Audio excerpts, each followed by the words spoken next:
Alam nyo ba, kapag ang pag-asa ng taong bayan ay nakatali sa apelyido ng politiko, ibig sabihin, mahina ang sistema. Dahil kahit matino ang leader ngayon, paano kung tiwali ang susunod? Ang tunay na proteksyon ay mga patakarang gumagana kahit sino ang nakaupo. Transparent bidding, independent audit, public records, conflict of interest rules, at mabilis na parusa.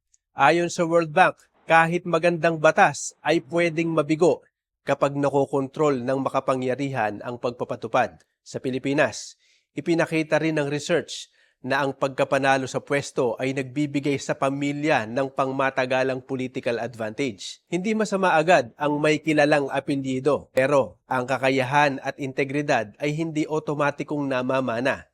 Hindi ko mo magaling ang tatay, magaling na rin ang anak. Kaya, wala sa apelyido ang pag-asa ng bayan. Nasa sistemang kayang bantayan at panagutin ang sino mang maupo, gaano man kalakas ang kanyang apelyido.